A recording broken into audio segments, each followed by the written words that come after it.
Oi, gente, bom dia. Vamos lá para mais uma aula. Então, vamos começar então falando sobre o capítulo 5, que é o tema que todo mundo estava ansioso para estudar, né? Todo mundo perguntava: "Professor, quando que nós vamos estudar a Primeira Guerra Mundial?" Pois é, nós vamos estudar agora, tá bom? Então, esse é o nosso capítulo 5. Os objetivos de aprendizagem que nós temos em relação ao capítulo 5 são esses, né? Conhecer as causas que desencadearam a Primeira Guerra Mundial e o período que antecedeu, né? Muito importante. Compreender os eventos e os conflitos que aconteceram nesse momento e principalmente entender as consequências, tá bom? Aqui na introdução do nosso capítulo, nós temos a imagem de um relógio. Aí a gente pergunta assim: meu Deus, o que tem a ver um relógio com a Primeira Guerra Mundial? Não só o relógio, mas muitas coisas têm a ver com a Primeira Guerra Mundial, né? A introdução do nosso capítulo fala sobre uma questão cultural que foi modificada, influenciada pela Primeira Guerra Mundial na sociedade europeia, na sociedade mundial, querendo ou não, a Europa influencia muito em todas as sociedades ocidentais, né? O que foi que aconteceu aqui com a questão do relógio? Antes, só quem usava relógio eram as mulheres. O relógio de pulso, o homem usava relógio de bolso. Mas durante a Primeira Guerra Mundial, não era cômodo para os homens estarem ali utilizando o relógio de bolso no meio de uma guerra, no avião, bombardeando. Então começou-se a usar o relógio de pulso para os homens também durante a Primeira Guerra Mundial. Ao finalizar a Primeira Guerra Mundial, se tornou um hábito. As pessoas já se acostumaram e os homens começaram também a usar relógio de pulso. Ok? Então por isso que traz aqui esse relógio da introdução do nosso capítulo. Faça uma leitura, bem interessante. Vamos passar aqui. Página 75. O que está falando aqui na página 75? Vamos lá.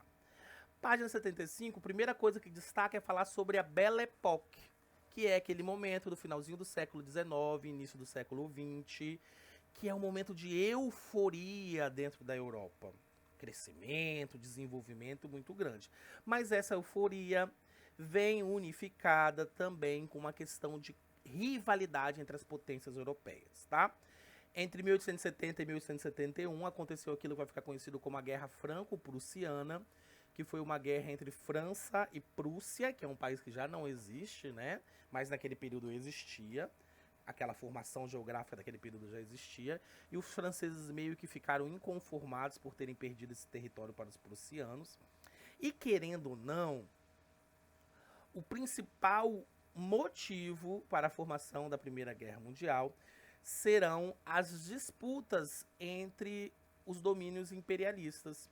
Porque França, Inglaterra, né, a própria Rússia, muitos países, de certa forma, já tinham iniciado o processo conhecido como imperialista, ou seja, os países já estavam praticando essa política tanto na África como na Ásia, e Itália e Alemanha vão chegar atrasados nesse processo. Observem aqui, ó, a unificação italiana vai acontecer em 1870 e a Alemanha em 1871. É aí que eles vão começar a disputar os territórios coloniais da África, da Ásia, né? Com a Inglaterra, com a França, com a Bélgica. E aí isso, de certa forma, vai trazer um rancor e uma rivalidade por esses territórios. Então, o principal motivo para a Primeira Guerra Mundial, com certeza, será as lutas pelos territórios imperialistas. Tá bom, gente? Então, foco aqui quando a gente estiver fazendo essa leitura aqui na página 75. Nós temos aqui uma imagem, né, exatamente retratando sobre essa divisão aqui, ó. Observem que está a China, né, entre esses países imperialistas. Vamos continuar aqui. Muito interessante isso aqui. A primeira coisa, o que vai acontecer é um desenvolvimento de questões étnicas. Vocês já observaram que na Europa nós temos assim vários países pequenininhos, muito próximos uns dos outros, principalmente na Europa do Leste, e vira e mexe a gente começa a escutar e nós vamos falando sobre essas questões de étnicas que acontecem em países, igual por exemplo na Espanha, que tem acontecido ultimamente, né, que a região da Catalunha quer se separar o tempo inteiro, porque existe uma diversidade étnico-cultural muito grande dentro da Europa. E isso sempre foi claro ali nessa região. Antes da Primeira Guerra Mundial, nós tínhamos aquilo que foi conhecido como Império Turco-Otomano. Então, armênios, sérvios, búlgaros, gregos, todos eles viviam subjugados pelo Império Turco Otomano. Então eles começaram a organizar alguns movimentos emancipacionistas, num processo de emancipação. Isso, de certa forma, vai fazer com que o Império Turco Otomano entre em colapso e vai favorecer ainda mais os acirramentos dos conflitos na região. Tá? Então, querendo ou não, a Europa, aqui no início do século XX, vai começar a passar por um período muito tenso, ok? Então, em 1822, a Alemanha e o Império Austro-Húngaro, né, junto com a Itália, vão formar aquilo que vai ficar conhecido como a Tríplice Aliança, que, de certa forma, esses países se comprometiam a apoiar o parceiro contra as nações, contra o ataque inimigo, tá bom? E em resposta a isso, em 1907, vai ser formada a Tríplice Entente. Então, aqui na página 76, vamos observar o mapa, né? De verdinho nós temos a Tríplice Entente e de marronzinho aqui nós temos a Tríplice Aliança, formada pelo Império Alemanha, Império Austro-Húngaro e a Itália, tá bom? Esqueci de falar a Bélgica, que aqui tá pequenininha. Nesse processo, então, vai começar aquele clima tenso, sabe? Todo mundo sabia que ia acontecer alguma coisa, as pessoas começam a investir muito na questão do armamento pesado naquele período. E aí, esse período de investimento nos armamentos vai ficar conhecido como período da paz armada, tá bom?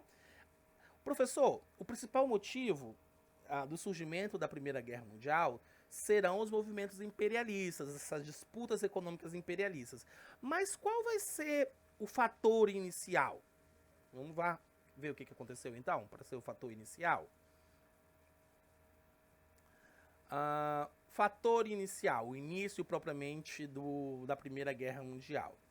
A Península Balcânica, que está ali na região da Europa do Leste, né? Ela havia sido anexada pelo Império Austro-Húngaro e, querendo ou não, a Sérvia tinha um interesse em relação a esse território, tá? Para que eles queriam formar aquilo que seria conhecido como a Grande Sérvia. Então, em junho de 1914, o príncipe herdeiro do Império Austro-Húngaro, né, Francisco Ferdinando, foi dar um passeio na capital da Bósnia-Herzegovina. Chegando lá, um estudante bósnio de uma organização secreta apoiada pela Sérvia mata a tiros o herdeiro do Império Austro-Húngaro e sua esposa. Então, um mês depois, o Império Austro-Húngaro declara guerra à Sérvia e inicia-se aí a Primeira Guerra Mundial. Professor, então, foi esse o motivo da Primeira Guerra Mundial? Não. O motivo da Primeira Guerra Mundial foram as causas imperialistas. Esse é o motivo que dá o pontapé inicial, tá bom? Então a gente vai fazer essa leitura até a página 77 e depois nós vamos responder aqui as nossas questões. Observem o nosso roteiro de estudo, tá? Que a gente pegou ali, a gente conseguiu reformular junto com o SAS. Façam as pesquisas, as dicas, pesquisam na internet e depois a gente tira as nossas dúvidas no Zoom, tá bom? Um abraço, até logo.